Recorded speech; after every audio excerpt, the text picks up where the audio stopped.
Yasa plus was from Osayale, I didn't know about Pamichama and to do our teacher. Not a cash, yes, teacher for. Oh, yeah, I'm not COVID by teacher for Tinancha Banon Fiamoka. What I feel one good year, not by Fiamoka. Not then like a cry, no more diabetic cry, Mose and Yanchan Crane and now yes, Rawamo, yes, Rawamo. Good afternoon, down when we do dunya hine.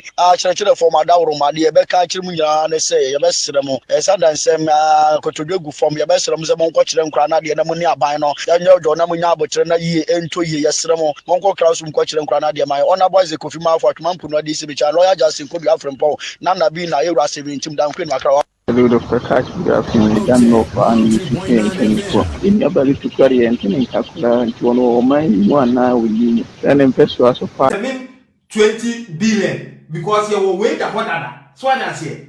And this and this in a was one and cost 1 billion. You remember what Genoma could dig through the show, meaning says, Kirewa. Money mana calling them Dubai, said you knew that. No matter your project and say, Koye or Benjis, you will be in a project to DNC. And to John Dramani Mahama, what in China was Rese Ghana, Yen Nayabu Pepe, you are lying. Oh, boy. Now, me pesa me nana, what you call Kuma etimase. And to me be put deep down. Na my babe much reaching. IMF and IMF policy credibility no said ye team. Me pacho, we are busua penny. And I want be there, who buy yen. Ubeti amo brasan sani ade enti uba ye na abusua no kokam ahohiahia mu ana abusua japade nyina so ye beka se ye wo gold ye wo na Ghana fo na mo mabru na moten China mo man disi fo ni jimi mu no gold ni ye wo no ko bisa mahama se NDC se o di ko sisi press ye di ko sisi awa enti the gold but enya wo dia oil but enya wo dia because ye dey see awa. And you won't see a war, but practically wouldn't be. Mahama, just 2016 or so, Kunyaso, Tamahabo, or Tonye, if you don't know. And you call you no manner, and this is for by your name, you no man to me, and Piamino may duty, Mumblemu John Dramani Mahama. Or Tamahabo, Edma Bruni, and man 10 years, tax free. So 1 year tomorrow, man, tax free. And this apasi broni be ya dwuma bobo sika nyina tete Ghana fo sika no wotema abo honi bia no the kodi krom wo UK odu UK ho no ko tua tax. This is NDC for you. Obeji sika no Ghana for 10 years tax free. In fact, Otoma no 10 good years. Let them come and challenge us and let us bring the video and the contract we have. I think my posters have video no on my page so. My posters have video no on my page so. And to ato tema abo for good 35 years, when the MPP took over, and yes, I negotiation. Said there be, yeah, you are making 5 years off. And the 35 years, I bet 30 years.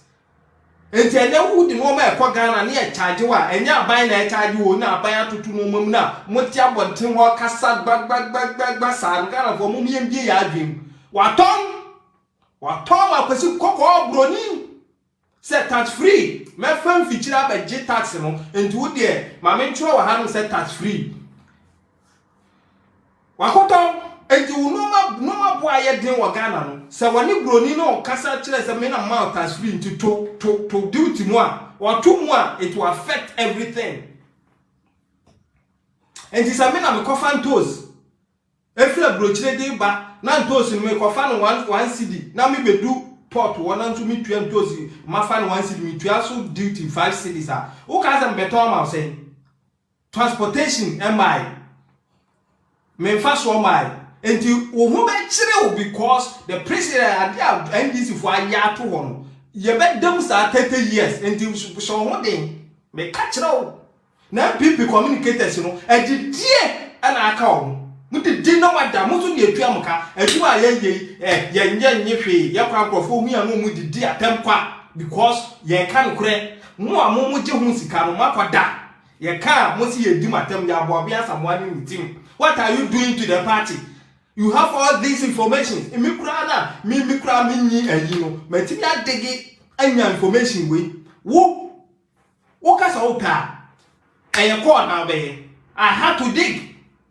O kasa wo pa call e na be ye no abekirikiri mu no moteto na fabum mo hwe se party ni ko opposition me no nya party e ba be ko opposition no enya party e ba be ko opposition na em ya o Ghana is going to lose na the MPP call opposition na Ghana will be ko na nimu anka no problem but believe you me whether you like it or yes among the two political parties the only political party that can take us from Egypt free Misro Marco Kenya is the MPP. In the absence of good, bad is okay. I'm telling you, in the absence of good, bad is okay. Never opt for worst. NDC. Na NDC no. Se munim na monsa ko pare nyame pam na 2024 mu koto jimiya ba e de ma NDC a Ghana for NDC dia no man kan for panyin dada akufo ho omo je no ama se bonsam de akufo nse bi and they are the very same people who sit and say kufo amamu ye win bigger he was the best kufo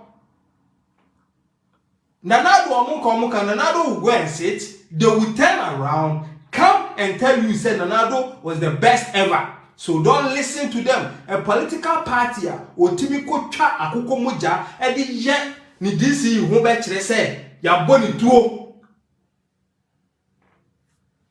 uko dinachi political party yan tam oman no enkosi baby pa o se yampene uko dinachi enti abusuapanya wa ba bedi amobra kohwini sansani ade na abusu agapade nyina so de akosi wa ade no wo ho se abusu ade na nso emfie bi da so as this is emfie na so ansa na ba be ye aban dia ana abusu ade dia enti wo so wagapade nyina atwa ho hia enso de no odi wa ade abusuapani na no wote akunya so dada no wo ye kohwini sansani wo de koma droso wro wo de koma pe wo de ko muncheni enti Ghana timi ye dia ma wo muje no ayi chairman etimi ka chosa wo untimi ntina ma no pack your things and leave the country okay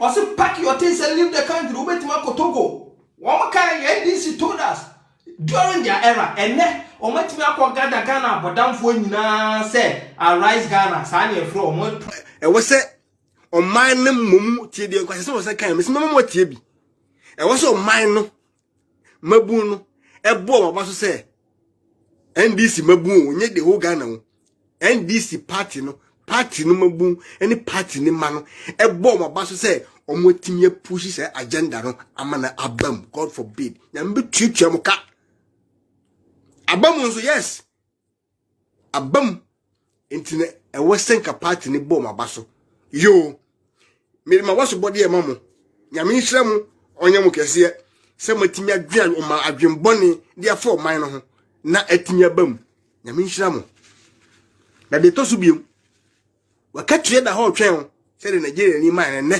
akopie ni court no obe ko prison life na owia na akoba biemu a na odi asua nyansa